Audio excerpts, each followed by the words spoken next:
Hola chicos, bienvenidos a un nuevo video donde vamos a hablar sobre la articulación temporomandibular. Bueno, en cuanto a las generalidades de esta articulación, es importante que sepan, dónde está. Va a ser la articulación entre el hueso temporal y el maxilar inferior.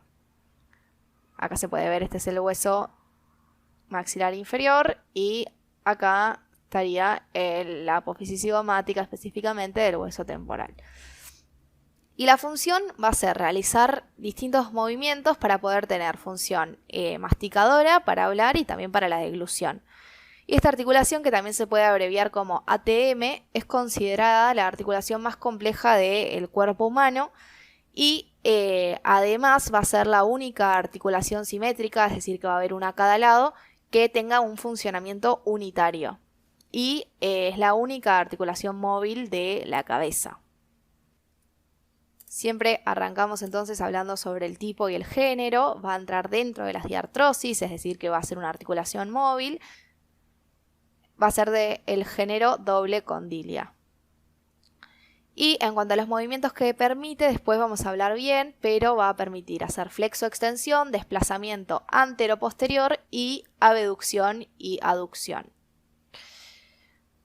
En cuanto a las superficies articulares, vamos a tener superficies articulares del hueso temporal y por otro lado del maxilar inferior. Del hueso temporal vamos a tener un tubérculo o eminencia articular, que es esta, que es más anterior y está formada por la raíz transversa de la apófisis cigomática del hueso temporal, y una fosa mandibular que es posterior a este tubérculo y que va a tener una parte anterior que es articular y una parte posterior que no, y que se confunde con lo que es el conducto auditivo externo.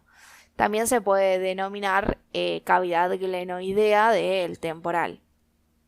Y por otro lado, del maxilar inferior, lo que va a formar parte de la articulación va a ser las apófisis condilares, ¿bien? Va a tener una vertiente anterior, que es esta, y una parte inmediata de la vertiente posterior, que es esta, y que va a estar cubierta por fibrocartílago. Y además, una tercera superficie articular va a ser el disco articular o menisco, que va a tener una forma bicóncava y es la que va a permitir la variedad de movimientos. Y además que puedan articular estas dos superficies, que son las dos convexas, tanto el tubérculo como la apófisis del cóndilo del maxilar.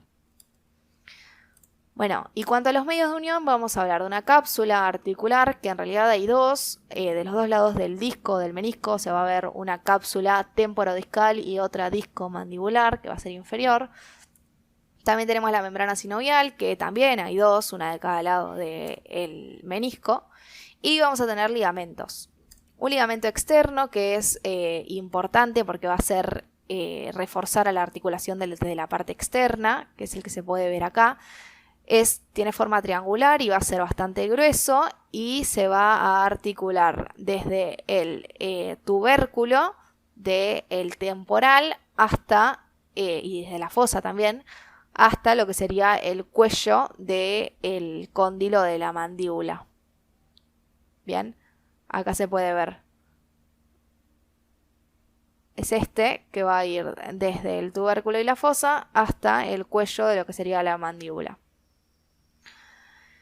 Después tenemos otro ligamento, que va a ser el ligamento medial, que va a ser delgado, menos resistente y que se puede observar en esta imagen, y que va a ir desde el extremo medial de la fisura petrotimpánica, también pasa por la fisura petroescamosa y la espina del hueso esfenoides y llega hasta la cara medial de la mandíbula, o sea, va a ser un ligamento bien interno. Y por último tenemos ligamentos accesorios, que en realidad no son ligamentos reales porque carecen de función de refuerzo, que son los ligamentos esfenomandibular, estilomandibular y el rafe pteriomandibular. Y en esta imagen se puede ver, este es el esfenomandibular, este es el estilomandibular y acá tenemos el rafe que va desde las apófisis pterigoides a la mandíbula. Por último, vamos a hablar sobre los movimientos de esta articulación, que va a tener movimientos de descenso y elevación de la mandíbula, que serían los de flexo-extensión, y vamos a dividir en una articulación temporomeniscal, que sería la superior, que es la que va a permitir que el cóndilo de la mandíbula vaya de posterior a anterior, como pueden ver en esta imagen. Acá está posterior y acá está anterior, ven cómo se desplaza. Esto permite que la boca se abra, y de anterior a posterior para que la boca se cierre bien, y va a estar limitado por el menisco.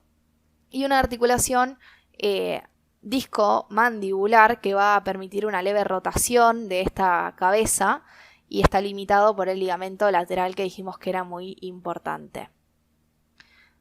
Luego tenemos movimientos de propulsión y retropulsión, que es cuando tiramos la mandíbula hacia adelante, eso se llama propulsión, y cuando la tiramos hacia atrás se denomina retropulsión. Y eso va a ser gracias a la articulación temporodiscal sobre todo. Y los movimientos de lateralidad o diducción son cuando vamos a mover la mandíbula de un lado hacia el otro, y en ese caso la cabeza de la mandíbula va a quedar sobre el tubérculo. La cabeza del lado opuesto al lado que estamos moviendo quedaría así sobre el tubérculo del temporal. Bueno, esto fue todo por este video. Muchísimas gracias. Nos vemos.